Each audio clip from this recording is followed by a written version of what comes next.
a horrific situation. California should not have provided this person the driver's license and a permit, not just for a car, but to drive large-scale trucks.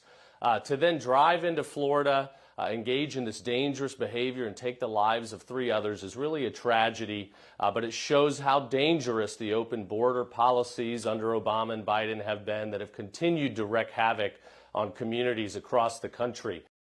Tragedy on a Florida turnpike. Terrifying video shows an illegal immigrant from India, a truck driver, allegedly making a reckless U-turn that caused a crash, killing 3 people. That driver now facing potential deportation. Joining us now to talk all about this, Fox News contributor Katie Pavlich. Katie, great to see you. Good morning. So, got a little bit of background on this guy from DHS this morning. Crossed the California border illegally, 2018. Border Patrol arrested him. He claimed fear of going back to India, and he was released on a $5,000 immigration bond. At some point, the state of California gave him a commercial truck driver's license.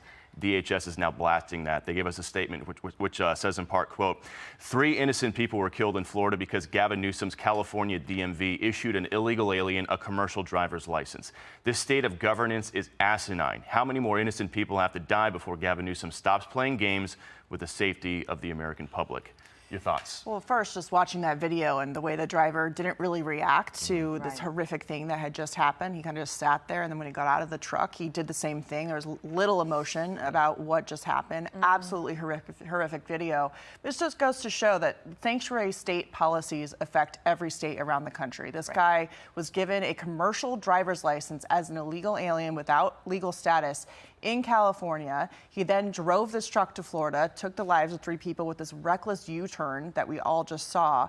And this is a magnet. When you see governments, state governments, California, Illinois, New York, for example, giving out licenses or commercial licenses for people to go work in other states across the country, driving across state lines, it's a magnet for illegal immigration to go into the country, which is why the president now nationally has tried to remove the sanctuary status through DOJ, through punishment for these cities and these jurisdictions, because it doesn't just affect California. If you want these people to drive in California, that's one thing, but clearly they can drive across the country, and now we have this horrific situation thousands of miles away as a result of California's sanctuary policies, which have consequences for a lot of different people. The Florida Department of Highway Safety and Motor Vehicles said this: Harinder Singh is in custody on state vehicular homicide charges and immigration violations. He will no longer be able to damage and destroy the lives of Floridians and visitors.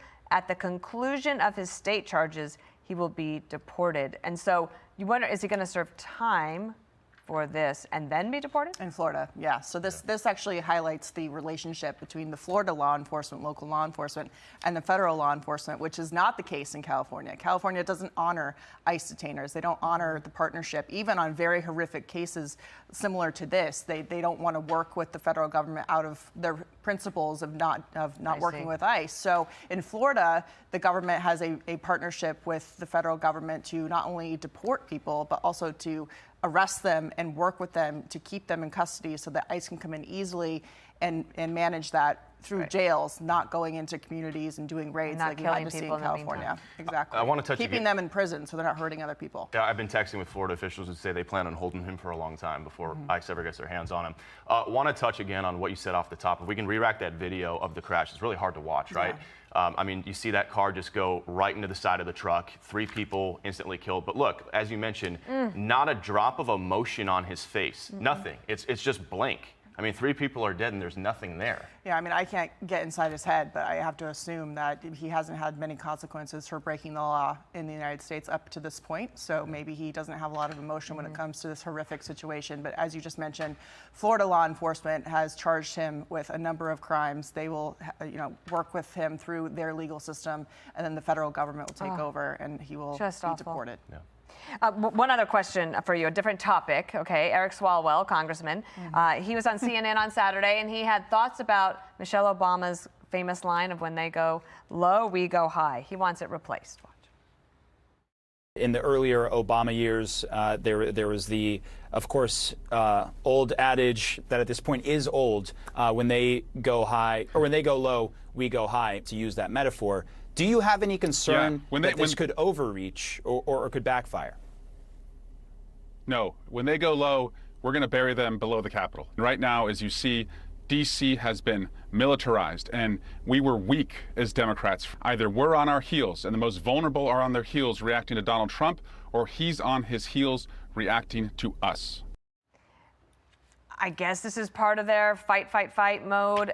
It rings very hollow, but also sounds dangerous. It sounds dangerous. And again, you have Democrats like Eric Swalwell fighting on these issues like they don't want to clean up Washington, D.C. I mean, 91% of people who live there say crime is a problem, and yet they're including their staff. Including their staff, including them if they were honest. They can't, walk around Capitol Hill, especially after hours when you're working late in a job like that, feeling comfortable or being safe where they're working and living. But if Democrats are going to continue to fight on these issues that are not only just 80-20, but that the majority of Americans have common sense on, they really aren't going to be winning any political battles in the future. They keep doubling down on things that they should be working with the Trump administration on, but they refuse to for the sake of politics and ideology. It's quite astonishing to watch. James Comey says they got to take a softer approach. We'll have more on that in a little bit. Yeah, more on that in a minute. I'm not sure if that's going to work either. All right, Katie Pavlich, thank you. See you on the 5. Yes, see you on the 5. Great. Thanks, guys. Excellent. Hey, Sean Hannity here. Hey, click here to subscribe to Fox News YouTube page and catch our hottest interviews and most compelling analysis. You will not get it anywhere else.